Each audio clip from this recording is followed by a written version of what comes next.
nagpapabor dati ng freedom of information, biglang naging matumal. Kasi silang tatamaan din ngayon eh. Parang impeachment din eh. Actually, isipin mo, ang pinakakampi lang talaga ni Presidente rito, yung taong bayan. Kasi yung mga tinitira kay Corona, totoo na naman, i-apply mo dun sa mga ibang tao. Kahit yung mga senator judges, kahit yung prosecution at defense, marami dun tatamaan. Follow-up question na I po. think maraming takot din sa corruption. Ang implications talaga niyan, pag na-convict si Corona, is that it can really go very, very far. Maraming tatamaan dito. And I think yung iba talaga, ilang din dyan eh. Ano ba, baka pati kami next matamaan. Mga businessmen, nakakabahan din. Baka kami tamaan din ng ganyan. So in effect, pag inisip mo na mabuti, ang kakampi talaga ni Presidente dyan, yung taong bayan. That's why I'm so earnest na kailangan yung taong bayan should be heard. Dapat we should be behind this thing. Because the implications talaga niyan are large. Pero parang napakabigat ng kalaban ng media dito, no? Because these are congressmen, no? You think pag hindi ito nagawa kaagad, mahihirapan tayo sa ating paglaban sa graft and corruption? That's what you need the people for all the time. Kailangan talaga may public pressure, otherwise magiging matumal. It's the same thing with yung issue ng gun ban. Gun ban will never really go through that. Issue ng divorce, takot sa Catholic Church. All these things, lagi may resistance. So you need the people, you need public opinion to put to bear on the legislators para ipasa itong mga to. Si Attorney Trixie, pakipaliwanag po sa amin itong Freedom of Information Bill, and why is this important to our nation? The Constitution allows us requires public accountability and transparency in government. So the Freedom of Information Bill, if it becomes a law, makes it now mandatory for government. Kumbaga, the rule now will be to show everything. It will be the exception to not show anything. Although technically that is the rule now. The exceptions, of course, are for the executive, things like national security, diplomatic negotiations, etc. If the way I understand the bill, most of these exceptions still remain. So I kind of would disagree with the observation that the administration is holding back on the bill kasi sila yung tatamaan. Not really that much has been changed. It just becomes more institutionalized now. It becomes it's like you flesh out the provisions of the Constitution and you put it into a law so that people are more aware that they can do this. But most of the exceptions are still there. Exceptions on national security, which was much abused in the last administration, are still there. Although we're less concerned now, considering it is another administration. Perhaps the concern should be really for a far more far-reaching Freedom of Information Bill than the one that is going to be passed. However, be that as it may, it is still a major development towards transparency and accountability. It becomes less difficult, more expected, kumbaga, of our public officials to be more transparent about government operations, government transactions, and their own personal accountabilities, their own personal assets, and other such related matters. There are, however, when we talk about things like freedom of information, there's always a counterweighting right. So in the case, for instance, of transparency and accountability of public officers, we balance that out, for instance, with things like security.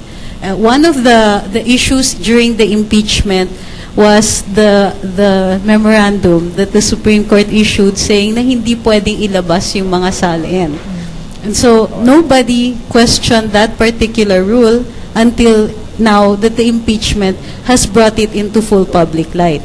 There are two things there. One, perhaps it would have benefited all of us if this had been brought to full public discussion even at the time that it was initially issued, but nobody thought to discuss it. Nobody thought of it as a danger at the time.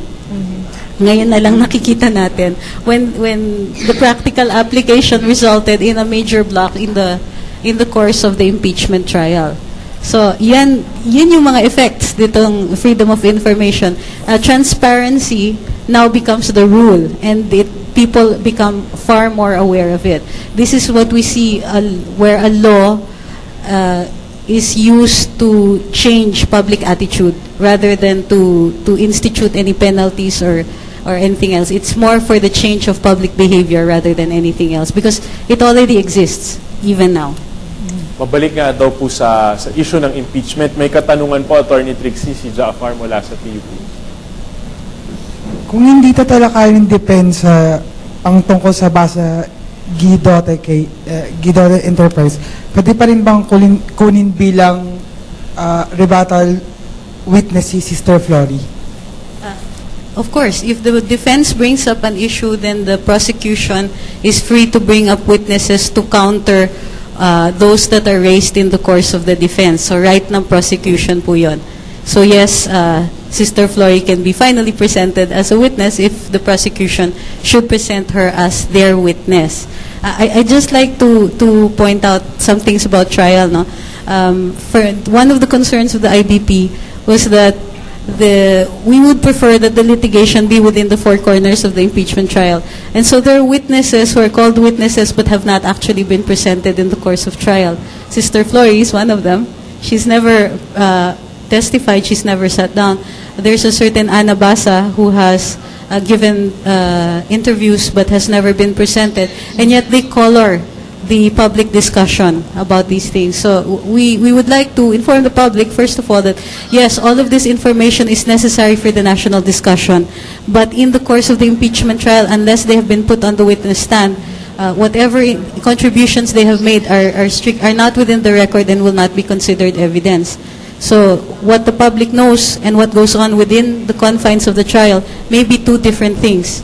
So, but as Senator Sagisaga said, national discussion is always good because no matter what the outcome of the impeachment is, what if it results in an acquittal, then we are armed with things that can change the system so that this does not happen again. Attorney Alright. Trixie, napapag-usapan nga dito, nabanggit niyo yung four corners of the impeachment court. So, ibig sabihin po ba, hindi rin pabor ang IBP na nagsasalita si Chief Justice sa media? Actually, yes. The Chief Justice has the option to sit as his own witness, although he cannot be compelled to do so. When he conducts interviews, of course, he is free to do that. Now, the freedom of speech applies to the President and to the Chief Justice as well.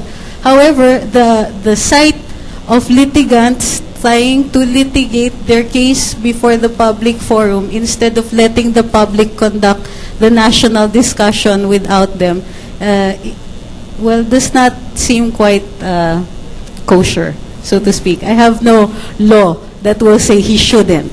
There is no law that says he shouldn't. But at the same time, because it colors also the national discussion, which ought to be led by the public, by the youth, by interested sectors.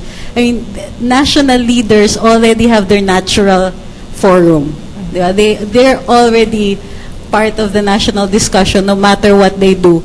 I think that the public should be left to its discussion. What they need is information, not further interests being put out to the public that can be masquerading as information, di ba? Okay, nice ko lang tanongin si Attorney Joey, no? Kasi lumabas dito sa pagtitestigo ng PS Bank President na merong yung bank account, dollar account ni Corona exists, no? Although hindi natin alam kung magkano. Ngayon, lumabas na yung ilang senador, sinabi, ilabas mo na yung dollar account mo. Mapipilit ba nila si Justice Corona na ilabas yan? Or ito ba covered pa rin nitong FCDA? What is the ruling? Ang batas dyan ay nagsasabi na unless may written permission yung depositor na iladhad yung kanyang bank accounts na naka-denominate sa dollar, hindi mapupuwersa ang sinuman na ideklara kung ano yung nilalaman ng kanyang dollar accounts. Ngayon, siyempre may usapin dito sa paglilitis na merong mga nakatagong dollar deposit si Chief Justice Corona. Ang katanungan dito is, ano ba yung halaga nito? At pumapasok ba ito dun sa sinasaad niya, for example, sa 2010 SALN niya na 3.5 million pesos.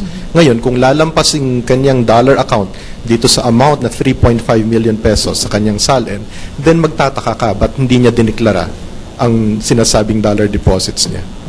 So, ibig bang sabihin nito, pwede siyang makonvict by that virtue alone na hindi niya, kahit ba $100 lang yun pero hindi niya sinama sa SALN at alam naman natin na naamin na doon na meron siyang dollar account. May usapin na ang katanungan ay ano yung variance, ano yung difference between anong nasasaad sa SALN niya at ano yung katunayan na pag-aari niya. At ano ba yung degree na masasabing meron siyang bad faith or malis na pagtatago ng kanyang mga ari-arian. May dalawang senador na nagsabi na siguro 30% variance between what is stated in his SALN and what he actually owns is a threshold that has to be met. Ngayon, meron namang ibang nagsabing senator na masyadong malaking 30%. Siguro, this is up to the senator judges at ang kanilang individual appreciation kung ano ang magko-constitute para sa kanila na pagtatago at malicious deception ng kanilang ng pagdedeklara ni Chief Justice Corona.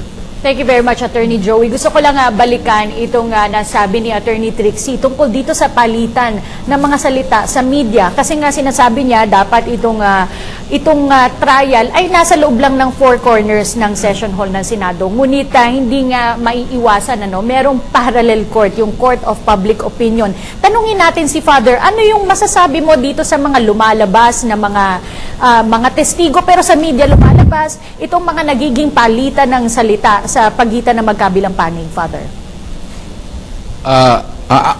Ang aking sagot, depende yan kung saan ang punto de vista mo saan ka nakatayo. Kung pro ka or anti or nasa center. Ang mga nasa center, hihintay kung ano mangyayari.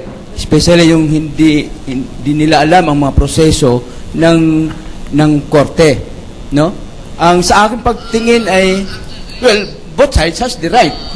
Siyempre, kung sisirain ka, you also have to defend yourself. Natural yun. Alangan mo, pipikit ka lang o magtakip ka lang ng tainga, you have to air also what is in your side, in your heart. Normal yun. Kaya mayroong ganyan. Siyempre, tempted din kung ang mga media men magtatanong. Supposedly, bawal sila, sabi nga ni Senator Enrile, bawal maglabas. Dito lang dapat sa korte. Pero, yun ang hinihingi ng mga media men gustong mag-comment sa isang komentaryo, ganun. So, para sa akin, ang pagtingin ko, right nila yun. May karapatan sila magsabi kung anong kanilang saloobin. So, nasa atin lang sa taong bayan, nakikinig kung saan ka maniwala. Di ba? Sino ba yung papaniwalaan mo? Now, para sa akin, siyempre, dapat may basis, may basihan ng iyong paniniwala. Kasi kung ma-blinded tayo, kulang sa impormasyon, ang mangyayari niyan, mukhang hindi maganda para sa ating decision na kumilos ka ayon sa iyong sarili.